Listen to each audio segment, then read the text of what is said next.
오늘 본문에는 예수님과 무화과 나무의 이야기가 등장합니다.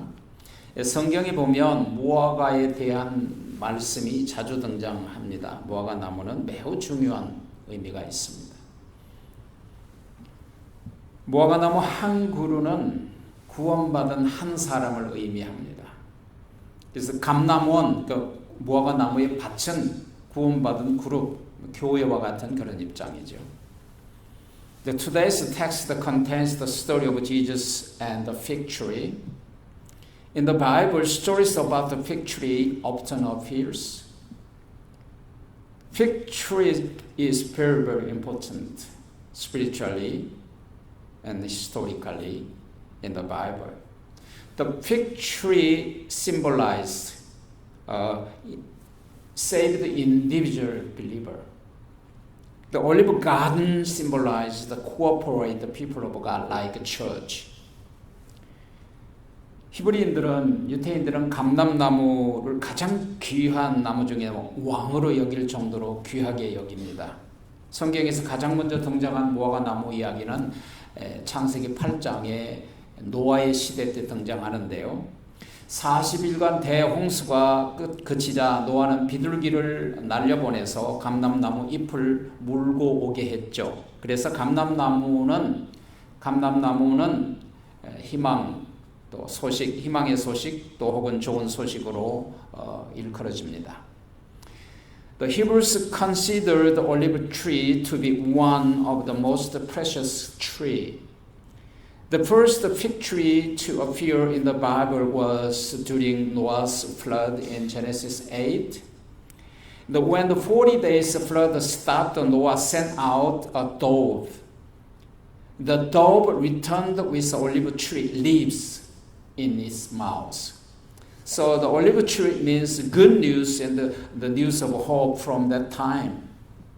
자, 그런데 이 감람나무가 그렇게 중요한데 그러면 감람나무가 어떤 상징을 가지고 있을까요? 첫째는 감람나무는 성경에서 의인의 상징으로 표현합니다. 특히 시편 52편 8절에 보면 그러나 나는 하나님의 집에 있는 감람나무 같으며 하나님의 인자심을 영원히 의지하리로다. 의인의 상징이에요. What is the symbolic meaning of olive tree? It was used as a symbol of the righteous in the Bible. What is the meaning of olive tree? Second is 감람나무의 가지는 의인의 후손을 상징합니다. 식탁에 시편 128편 3절에 보면 식탁에 둘러앉은 자식들은 어린 감람나무 같으리로다 그렇잖아요. The branches of olive tree symbolize the descendants of the righteous person, like Christians. Third meaning of olive tree is 하나님의 백성, the God's people. 감람나무는 하나님의 백성을 또 상징합니다. 세 번째로, the olive tree symbolizes the people of God. 특히 로마서 11장에 보면 이스라엘 백성들을 참 감람나무로 이방인들을 돌 감람나무로 비유해요. 하나님께서는 유대인들이 참 감람나무 가지를 찍어내버리고 그 자리에 보잘것없는 야생 돌 감람나무를 접붙여 주셨다라고 말씀하시죠. 그래서 이방인인 우리가 참 감람나무의 뿌리로부터 접붙임을 받아서 진액을 공급받는 좋은 열매를 얻는 참 감람나무가 되었다 그랬어요. 이게 이제 로마서 11장 17절에 있는 말씀이죠. 로마서 chapter 11 Jews as branches of true olive tree and Gentiles as a wild olive tree. God cut off the branches of Jews' true olive tree and grafted the Gentiles who were insignificant wild olive trees into true olive trees to replace. Therefore, Gentiles were able to receive genuine nutrients from the roots of the true olive tree and bear good fruit. In Romans chapter 11, 17 says. 자, 이것은 그리스도인들을 통한 이방인들의 구원에 대한 말씀이에요. 또한 로마서 11장 17절에 보면 또한 가지 얼마가 꺾였는데 돌감람나무 인디가 그들 중에 접붙임이 되어 참 감람나무의 뿌리에 진액을 함께 받는 자가 되었은즉 교만하지 말아라 그랬어요. This is a message about the salvation of Gentiles through Jesus Christ. This is called the theology of adoption. In Romans chapter 11, 17 said, a wild olive tree was grafted in among them and became the partake of a root of the olive tree. Now, I want to share three meaning of olive tree. First one. 열매를 맺으려면 어떻게 해야 되느냐? 그럼 열매가 중요한데, 그럼 열매를 맺으려면 어떻게 해야 되느냐? 예수님과 붙어 있는 삶을 살아야 돼요. To bear the fruit, abide in Jesus Christ. It is the first lesson. 자, 예수님은 십자가를 지시기 며칠 전에 예루살렘 성을 드나들면서 매우 가까운 베다니에서 주무시기를 반복적으로 며칠 동안 하셨어요. 특히 마태복음 21장 17절을 보면 예루살렘 성에 입성하셨다가 그들을 떠나 성 밖으로 베다니에 가서 거기서 유하셨다 그랬어요. 하루를 예루살렘 성에 계시다가 해가 지기 전에 나가서 베다니에 계셨다. A few days before his crucifixion, Jesus went in and out of Jerusalem and repeatedly stayed in near Bethany.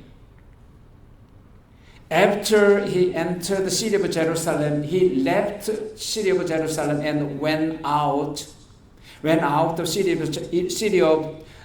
of Bethany and stayed there in Matthew 21:17. 마지막 십자가를 지기 전에는 왜 베다니에서 자주 그렇게 베다니에 계시고 머물렀을까요? 요한복음 11장에 보면 베다니는 예루살렘에서 가깝기가 한 5리 정도 된다. 그러니까 지금 말하면 한 1마일 정도 돼요. 그러니까 예루살렘에 드나들기에 매우 가까운 곳이기 때문에 베다니에 머물렀어요. 그러면 베다니에 누구 집에 계셨을까? 어느 집에 계셨을까? 그것이 바로 어디냐면 문둥이 시몬의 집이에요. 우리 같으면 문둥이 시몬의 집에 가까이 가지도 않겠죠. 근데 마가복음 14장 3절에 보면 예수께서 베다니 문둥이 시몬의 집에 식사하실 때 한 여자가 매우 값진 향유 곧 순전한 나드 한 옥합을 가지고 와서 그 옥합을 깨뜨려 예수님의 머리에 부어드렸다라는 그 스토리가 있잖아요. 기억나시죠? 마리아라는 여자가 나드 향유 한 옥합을 깨뜨려서 예수님의 장례를 머리에 부어주시고 장례를 예비해 주신 거예요. 믿음 있는 여인이죠. 예수께서 베다니 문둥이 시몬의 집에 계실 때에 자주 그 말씀이 성경에 등장하죠. 그래서 예수님의 마지막 사역의 현장은 주로 시몬 문둥이 집에서 자주 왔다 갔다 하셨다라는 거예요. So whose house in Bethany he stayed there? It was home of Simon the leper. While Jesus was dining in the home of Simon the leper at Bethany, a woman brought is Mary. Woman brought an alabaster jar of very expensive ointment, pure nard. She broke jar and poured it on Jesus' head. In Mark 14:3. The place of Jesus' final ministry was primarily home of Saint Simon and the leper. Why? Why he stayed there? He wanted to express his merciful love. No one like the Simon the leper. No one goes his house, but Jesus goes. Jesus went his house and stayed there. Why? Because God loves everyone, especially Jesus loves poor person. Jesus wanted to express his merciful love. Second lesson. Second core message of this scripture is become a believer who prepare the fruit at any time. 언제든지 열매를 준비하는 신자가 되어라. 이게 두 번째예요. 열매를 준비해라. 다음 날 이른 아침에 월요일 아침에 예수께서 베다니 문둥이 집에서 다시 이제 예루살렘으로 들어가시다가 시장하셨어요. 아니 왜 시장하셨죠? 문둥이가 너무 가난해서 먹을 것이 없어서 예수님이 먹을 것이 없는 가난한 문둥이 집에서 아침 식사를 대접받지 못한 거예요. 예수님께서는 길가에 있는 잎사귀가 무성한 무화과 나무를 보시고 가까이 가셔서 그 나무에 무슨 열매가 있나 하고 찾으셨죠. 그러나 그 무화과 나무에는 잎사귀만 무성할 뿐이었다라고 오늘 성경에 말씀하시죠. 그런데 본문에서는 때가 무화과철이 아니었다 그랬어요. 참 이상하잖아요.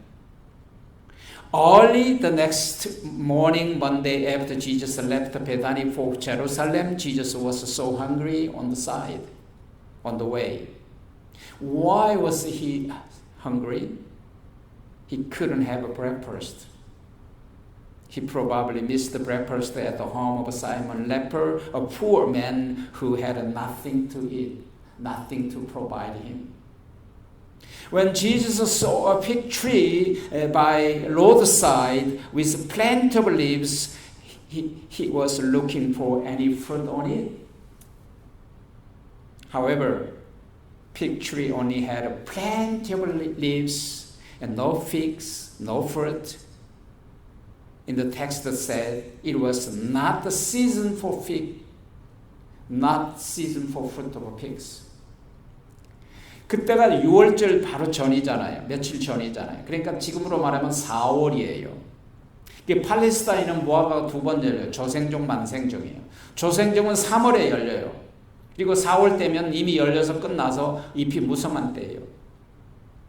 근데 예수님은 잎이 무성하여 그 무화과의 열매가 없는 철임을 뻔히 알면서도 열매를 찾으셨다는 거예요.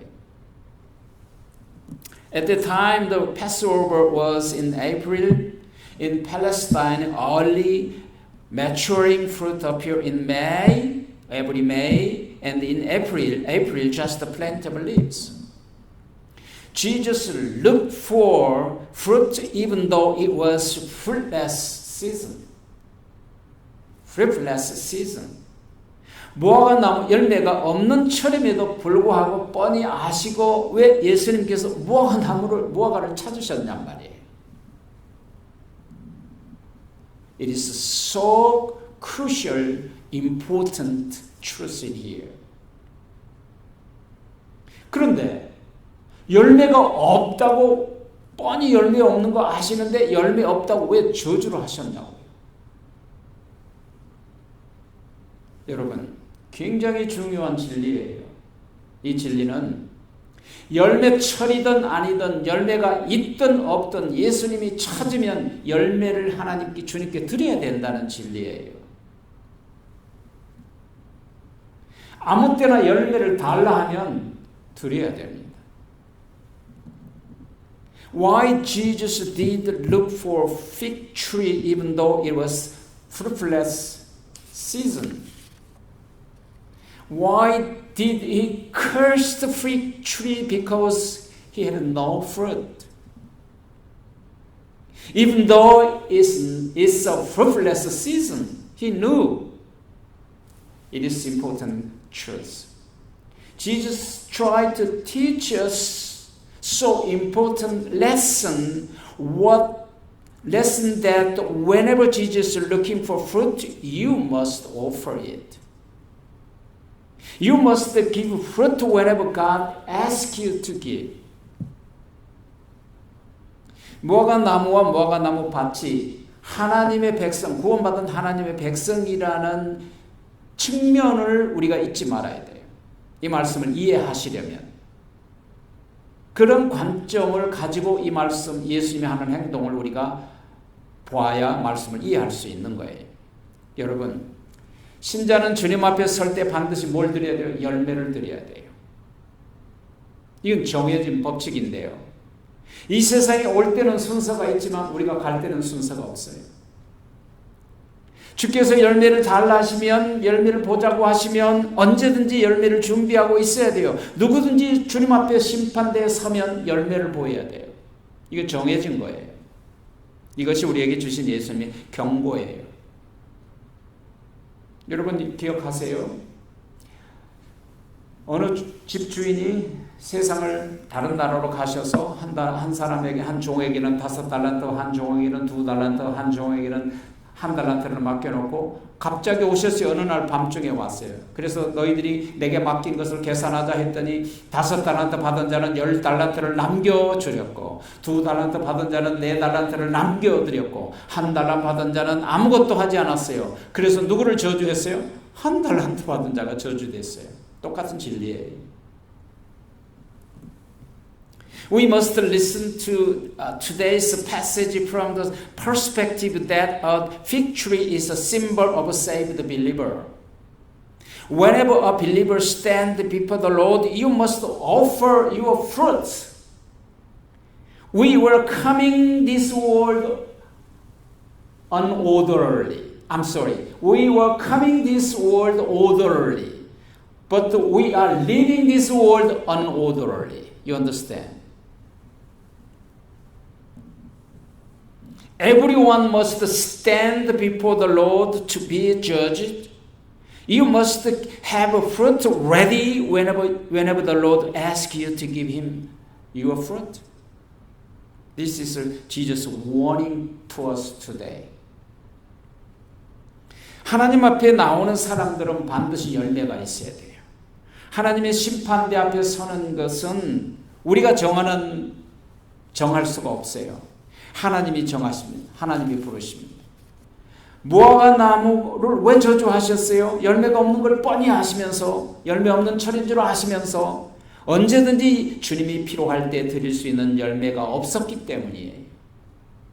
그 한 무화과 나무는 구원받은 한 사람이라는 상징을 기억하셔야 돼요.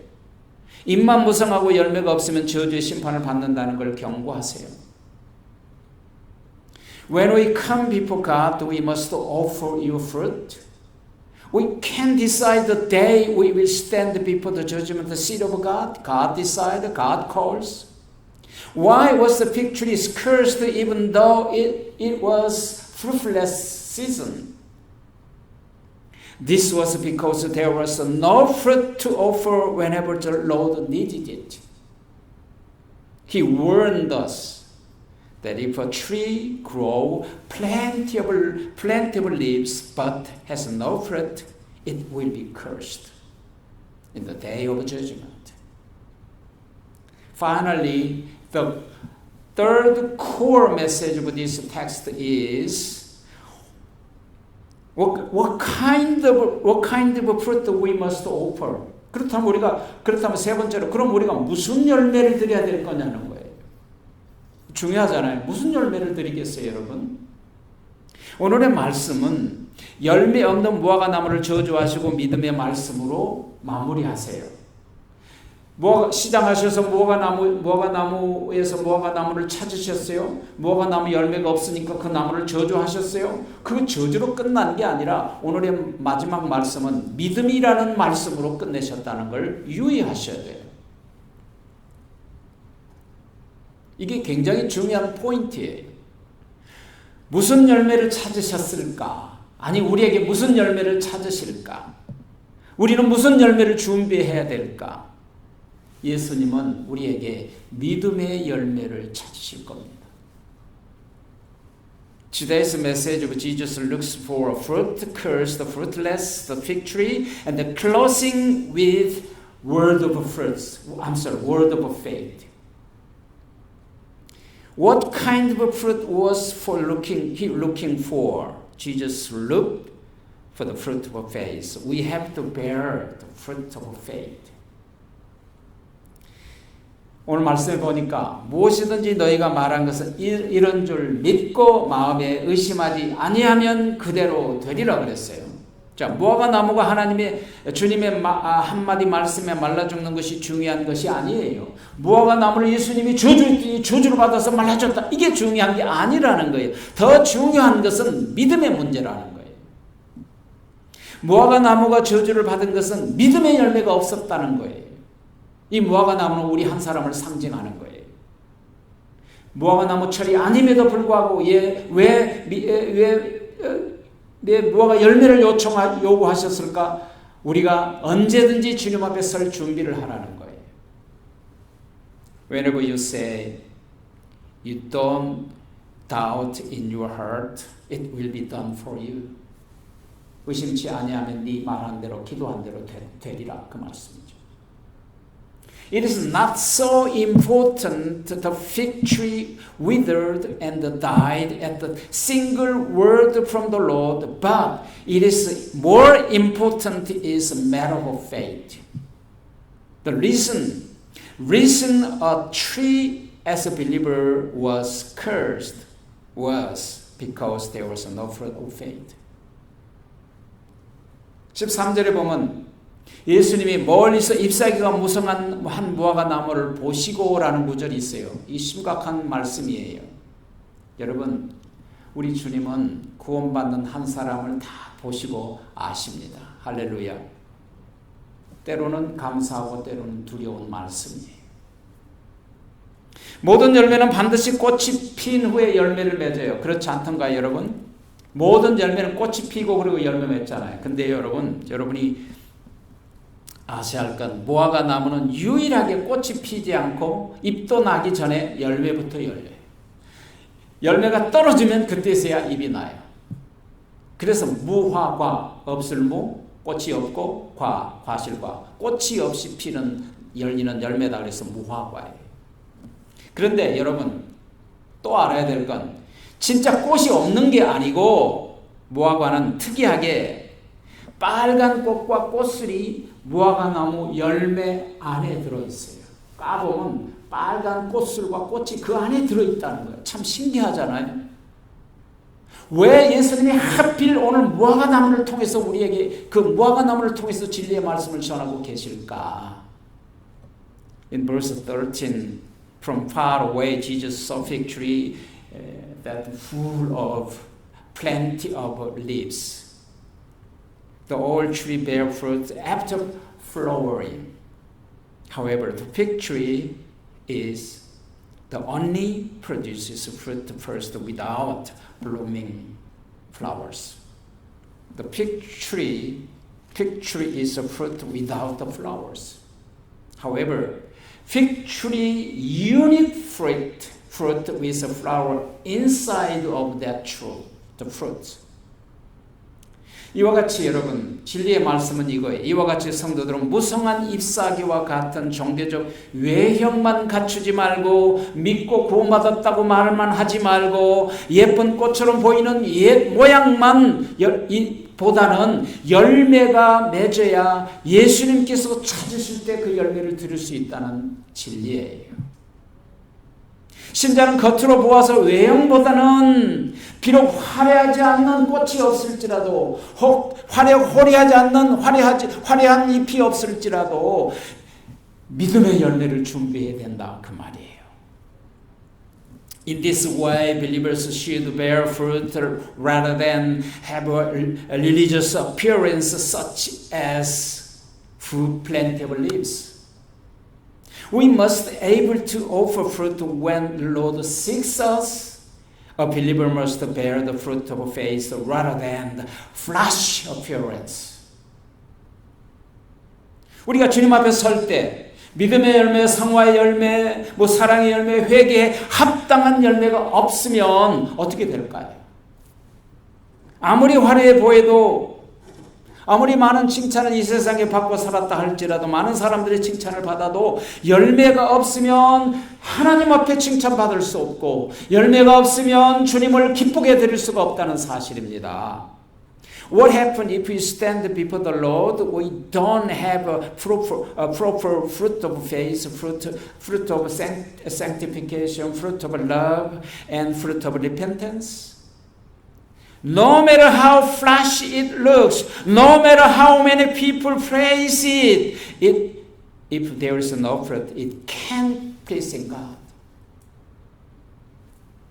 13절에 보면 가서 보고 본즉 잎사귀 외에 아무것도 없더라. 주님이 다 보고 아셨다는 것. 외형적으로 화려하지만 열매 없는 무화과 나무처럼 행함이 없는 신자와 같다. 그런 뜻입니다. 외식하는 것은 다른 사람을 속일 수 있어도 외식은 결코 하나님을 속일 수가 없습니다. 거짓말은 다른 사람을 속일 수도 하나님을 속일 수가 없습니다. 예수님이 어떤 사람을 바라보니까 잎사귀에 아무것도 없더라. 누구에게 하신 말씀입니다. 예수님은 믿음의 열매를 요구하십니다. 히브리서 11장 6절에 보면 믿음이 없이는 하나님을 기쁘게 할 수 없느니라. Verse 13 says Jesus saw someone else. There was nothing there except full of leaves, no fruit. They are like a believer who are gorgeous on outside but have no deed like a fruit of a fig tree. Hypocrisy can deceive others, but it can deceive the Lord our God. Jesus saw someone else. There was nothing, only full of leaves. Jesus demanded the fruit of faith. In Hebrews 11:6 says, without faith, it is impossible to please God. 여러분 아시죠? 마태복음 7장 16절 이하에 보면 그를 열매로 알지니 가시나무와 포도나무를 또는 엉겅퀴에서 무화과를 어찌 따겠느냐. 이와 같이 좋은 나무마다 아름다운 열매를 맺고 못된 나무가 나쁜 열매를 맺나니. 좋은 나무가 나쁜 열매를 맺을 수 없고 못된 나무가 아름다운 열매를 맺을 수 없느니라. 아름다운 열매를 맺지 아니하는 나무는 그런 나무 가지를 그런 나무마다 찢겨 불에 던지우느니라. 그러므로 그의 열매로 그들을 알지니라. 무슨 말이에요? 심판 때 이루어질 일을 말씀하시는 거예요. 여러분 무엇으로 구원을 받습니까? 믿음으로 받습니다. 믿음의 말씀은 어디서 옵니까? 복음의 말씀을 들을 때 믿음이 옵니다. 믿음의 열매를 맺으려면 어떻게 해야 됩니까? 말씀을 끊임없이 듣고 배우고 그 다음에 행함이 있어야 비로소 온전한 믿음의 열매를 맺을 수 있습니다. By what are you saved? Where does salvation comes from? Salvation comes from when you believe by God, by faith. Faith comes when you hear the word of the gospel. What must we do to bear the fruit of faith? We must constantly listen the message of the gospel, learn the word of God, do what you believe. Everybody say Amen.